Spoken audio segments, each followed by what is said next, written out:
estate needs. Call 805-4653 or log on to nagarajhomes.com. Hello and happy new year, everyone. Welcome to the brand new episode of the Real Estate Show. I'm your host, Nagaraj Anaya, the Bay Area Realtor, and I'm thrilled to kick off 2025 with the first show of the year. Guys, do you believe it? We completed 1 year today. Friday shows. Today we are setting the stage for an incredible year in real estate, real estate, real estate. I'm joined by the amazing April Held, mortgage consultant, extraordinary who brings in a wealth of knowledge, insights, and updates for everyone navigating the ever-changing world of home loans, refinancing, and real estate strategies. Hello, well, April, welcome to the show. Thank you, Nagaraj. Happy New Year. Happy New Year to everyone, guys. If you have any questions on the real estate, we are live on a Bali 92.3. And if you have any questions, do give us a call. Our studio line numbers are 877 Bali 92. 877 Bali 92. So, absolutely, like whether you're planning your first purchase, considering an upgrade, or wondering about mortgage rates this year, we are covering everything. And you can give us a call. Our studio line numbers are 877 Bali 92. April, how is the mortgage rates doing this year, starting this year? They're actually starting on a good note. So we interest rates have come down just a tiny bit at the end of the year into now, and the forecast for 2025 is that inflation is going to go down, which would be very helpful for mortgage rates going forward. Okay. So, listeners, if you have any questions, you can give us a call. Our studio line numbers are 877 Bali 92 or 877 265 5992. Let me make it easy. 877 265 5992. Any questions on the Bay Area real estate? Anything on the mortgage? This is the show you need to be calling. We are live on a Bali 92.3. So, April, there's a lot of discussions happening on the H1B stuff. How do we go about it? Like there's a lot of discussions, debates happening in with the new government in coming in. So I would like to understand more, like if somebody is buying a house on an H1B, right? Like is it more of a more of an hassle? Like is it like my visa is there, will not be there, right? What factors like should someone on H1B visa consider when evaluating whether financially ready to buy a home, right? Like what is that strategy or like how they can evaluate are they ready to buy a home? As a financial respect, you can talk about it, and we can.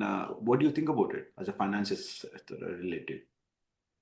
Well, as long as their H1B visa is intact, then there's no problem buying a home. So if they're looking to do any new employment or anything, they definitely want to make sure that still they're going to have their H1B visa intact. Now, I think, see, what I would suggest, right? Like basically, as an individual or an engineer or an expert, right?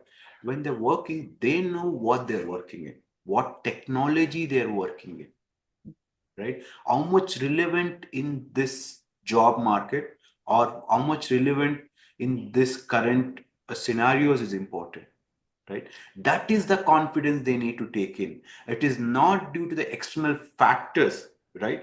So you're not dependent on any of the one of the company, right? If this company is lost also, you might find other company for you to work for. That's a talent what you bring in here, correct? So you came here to this country because you have a talent by yourself. That is called an extraordinary talent because you're an highly skilled laborer. H1B means highly skilled laborer. You don't find it anywhere here. So that is why you're coming from the other countries. That already, if you are having that expertise, why do you doubt yourself? Correct? So instead of paying a rent to somebody else, you can buy a house for yourself, make any one investment. Correct. Listeners, what do you think about it? Like, are you evaluating to buy a house on H1B and you think there is some self doubts on you? And if you think to share something, you can give us a call. Our studio line numbers are 877 265 5992.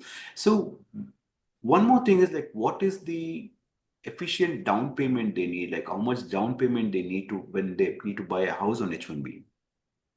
So you can do in most of the price range in the Bay Area, you can do it with 10% down. So if you're worried, want to keep, your reserves intact, there Mhm. are options for 10% down.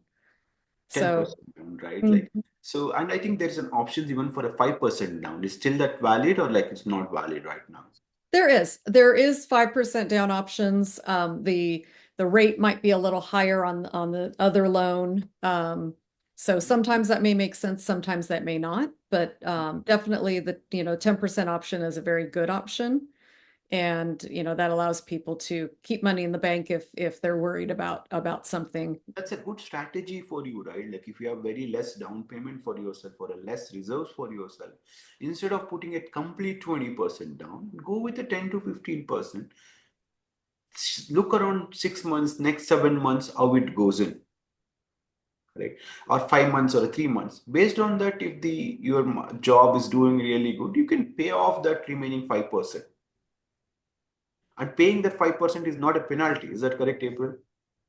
No, and it's actually it's a home equity. We do it as two loans, and the anything above the 80% is in a second loan, which is a home equity line. So you can pay it off at any time without penalty, and you can draw back on it again later to use it. So if you have a home project or you need money for some reason, cash flow wise, you can draw on that money later, and that's available to you for 10 years draw. So, listeners, if you have any questions on the Bay Area real estate and any questions on the H1B mortgages, you can give us a call. Our studio line numbers are 877-265-5992. Let me repeat, 877-265-5992. We are live on Bali 92.3. Myself, Realtor Nagaraj Anaya, and I'm talking to April L. She's a mortgage expert. If anything, if you're planning to buy a house and would like to understand your mortgage options too, you can give us a call. Let me repeat the number, 877-265-5992. One of the things, right, like what types of properties hold their values in better in markets like this, right? Like single family homes, condos. What do you think on that for H1B folks? I think all of them hold their value in the Bay Area. Some of the condos, people need a place to start. So if that's where they want to start, they can upgrade later. There's always going to be a flow of people buying maybe a condo first and then buying a house after. So I see those equally um, as value in the Bay Area. And real estate, historically speaking, is always a good investment, especially in the Bay Area. And such a like being in Bay Area, it is like you are staying in other side, right? Like Northern California, right? It is like it's almost like we are staying in Earth and Moon, right? Like it's so far, the prices are so much difference. It's only because of the supply and demand. We have that much of demand for the homes, and that is the reason it is like the prices are not going down so much. If it goes down, always has been smaller things, right? But one more thing, let's talk about, since we're talking all about the H1B stuff today, what are the risks of buying a home on H1B visa? And like for example, in case of the visa denial or a job changes things, right? Like visa denial during when they're purchasing the home, that process time, what would be impact, or what are Well, the hmm? you mean during the loan, if you're actually doing Yeah. the loan, you would need to, yeah, it would need to be a valid visa to close the loan. If you already own the home and for some reason there's a job change, you still own that home, that is still your real estate no matter what. So as far as actually being worried about that, that you're still going to own that home and have that asset. Okay. I think I have one follow-up question on that. Let's assume like you're working on company A and you're making a 200K, but you got a job offer from company B, but you're joining only on a January 31st. Hmm. Are you going to consider the income of the company B now itself, or you need to have the paycheck from the company B, then only that income would be considered? So once we get an offer letter and you can start the process and purchase the home, we just need when you're closing the loan and getting ready to fund the loan, we just need a paycheck to substantiate that income and be able to verify that that person is employed with the company. So basically, from the company B, you can still qualify for the pre-approval, uh, Correct. but you will not be able to close until you have the first paycheck. Close means business, like basically you're talking about in the real estate terms. Close means basically you're closing the real estate closing, right? That's what I'm talking about. It's like basically when you buy a house, it's usually it's a 20 days. Or when you go into a contract, it usually takes a 20 days to a 30 days to get your loan gets funded and getting a recording done. So once the basically doing a loan process, she's saying like April is trying to say is like you need to have the your paycheck, then only we can consider and close it, right? That's what we are trying to say. So if you have any questions on these terms, you can give us a call. Our studio line numbers are 877-265-5992. Myself, Realtor Nagaraj Anaya, and I'm talking to April on the anything on the mortgage and H1B stuff. That's good to know. Like basically, because a lot of people might have got in a new year, they might have got a job offers, and they have a very hard time to qualify for even for 1.5, 1.6 with the current income, but maybe having a company B's income, right? Uh, Company B's offer, they can qualify for higher income. Correct. Correct. So yeah, it's when I know people are going to do a job change, I can pre-qualify them kind of knowing what that income is. And then once I have the job offer letter, then at least I can do the formal pre-approval and you can start the process as far as the loan with Mhm. the pending pay stub. I think you told me about the income wise, right? The income has two components. Let's talk about the RSUs component and Mhm. let's talk about the base pay component. That was the lot of confusion is always is there. Your RSUs you're getting first time. Will you consider that RSUs or will you consider the older RSUs too? So typically how rules guidelines would show is that you need to have received the RSUs for 2 years. Mhm, We can go around that. I have someone right now that has RSUs for a year, mhm. but also we can see with the vesting agreement and schedule that that's going to continue into the future. So with that, we can use the RSU income because we do see that those future ones are going to vest, Okay. and we can qualify them with that. Okay, let me repeat once again. Like basically, if the company A, right, the previous company, they didn't have any RSUs. Let's assume they were not getting an RSUs now. But the Mhm. company B has given them a what? Let's give an X number of 200K, right, in the next 4 years, and that RSUs are not vested. It's going to be vested every quarter now. So, are you going to consider that company B future companies RSUs or not? Not right away. We would need about a year of employment to be able to use the RSU income. Okay, but if the company A was already giving the RSUs, will you be able to carry forward that one? Um, that's a really good question. I don't think so. I haven't had that scenario yet. I learned seriously, I've been in this business, what, 25 plus years, and I still have scenarios that stump Yeah, me yeah, from time see, to this time. is see, there are Have so not many. come across that yet, but I'm going to guess no, because the thing about that is that company, you're thinking that that company is going to continue to do the RSUs in the future, and since you've quit that company, so I'm going to say no on that one. See, there are so many scenarios. Okay, so that is why when you're doing a job change, you should be careful if your loan process is. This is an example I was just giving out. That is the reason a lot of people avoid doing a job change when you're purchasing a home or when your loan process is going on. Be careful when you're doing a job changes during a loan process. And but if you're considering a job change before buying a house is good. But RSU's part is a lot of confusions would be there. Always, I would suggest talk to expert like April and get an underwritten pre-approval. Talk to underwriter, ask the especially the lenders to get an underwritten pre-approval, right? They might give some exceptions. I remember last time you helped one of the client in they were able to get exceptions. Again, it depends on the case by case. Yes, that is true. Okay, so so what is the biggest mistake do you think when budgeting for the first home? What do you think about it? I have some few stuff, but what do you think in your case biggest mistake people make?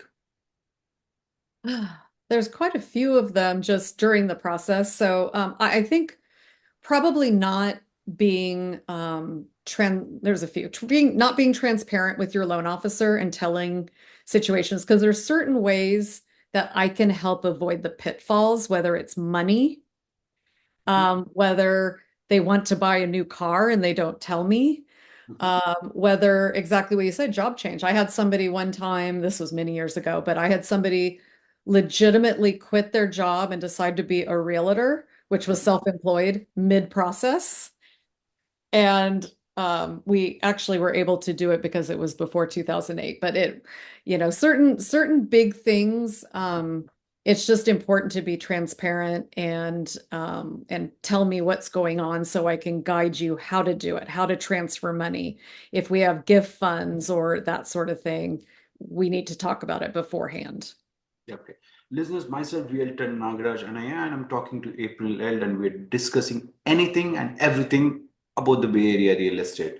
So, if you have any questions and would like to share something, we are still live on a Bali 92.3. Our studio line numbers are 877 Bali 92, and other number is the same number 877 265 5992. 877 265 5992. I think coming on the biggest mistake, what I would think, right? It is that like not only evaluating their income. For example, a lot of people try to compromise, they set their budget considering the wrong interest rates. What I've noticed, okay, they always go for an online estimates, like online estimates. For example, today's your rates of 5.75, let's assume, right, or 5.875. That's what you're helping out my client today. Listen, like today we went into a contract in one of the Santa Clara home, and this was for 2.08 million. And you believe it is a 1,200 square footage, 1,200 square footage for 2.08 million.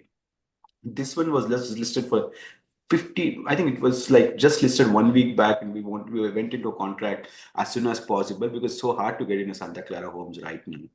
So coming back, the biggest mistake is like evaluating wrongly, basically going based on online calculators. Online calculators just give you an estimate and it doesn't give you the accurate rates what it is going on.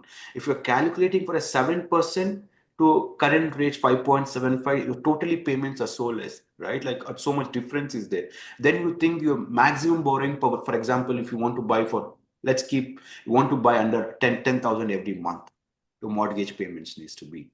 If you're doing a 7%, only 1.4 you might qualify for. But if you're doing 6%, you might go for 1.6. So don't make the mistakes you considering the what is the rates. Talk to the experts. Experts gives you the current rates so that it can help you to evaluate it. And the second thing is, April, what I've noticed the down payments, right? So selling the stocks versus doing the down payments. Do you agree on that, right? Like, because sometimes we think like making a 40% down payment or a 30% down payment makes a difference for the Yeah. monthly payments. No, Okay. don't make that mistake because you can do it in a chunks. Today you're doing a 20% down payment, maybe in next year because you're selling all your stocks today. You are basically paying that much taxes for the next year. But instead of plan out for in a chunks in a years, like basically year one, year two, year three, so that you can do the proper tax strategies also. House buying is not only about investment, it's all about your tax saving strategies also. That is why everything goes in hand in hand. Talk to the experts so that they can guide you on that right way. So listeners, you're listening to Real Estate Show, myself Realtor Nagraj Anaya, and I'm talking to April L, and we're discussing anything on the mortgage related and the real estate. So one of the things, right, April, like I think let's talk about the scenario. Okay, one scenario, as soon as you pull the credit scores, as soon as you pull the credit, why do I get that many spam calls? Or why do the clients get so many spam calls? And how do we treat to fix this? So, unfortunately, the credit bureaus that we have to pull credit with, they also, on the other end, they have many different services that they offer, and one of them is to sell people's information. And with mortgages, once we pull a mortgage pull, they sell your information, knowing that you did a mortgage pull, to other mortgage people that purchase these leads to try to get business. And so they'll call up, say anything to try to get you to do an application and get some sort of loan. Most of the time, they're quoting rates that don't exist, but Yeah. unfortunately, it happens where your phone gets flooded.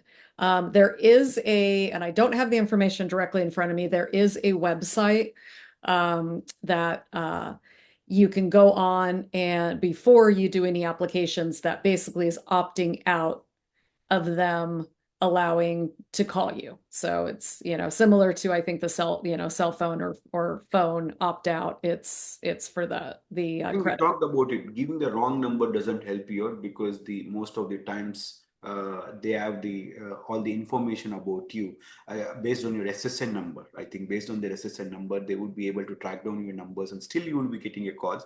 Don't expect like giving you wrong numbers; it will avoid getting your spam calls. So as April was mentioning, there's a website where you can go and register. Do not call or DNB or something. So basically, you will not get any spam calls. Is that correct?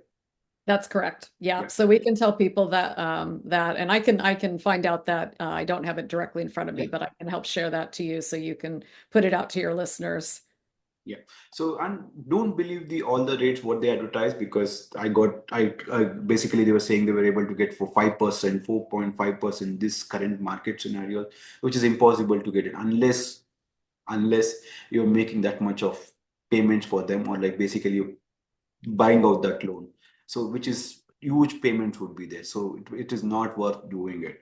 And one more thing is right, like let's assume the case where you lost the job or like or after you buy the house and you need to shift back to India.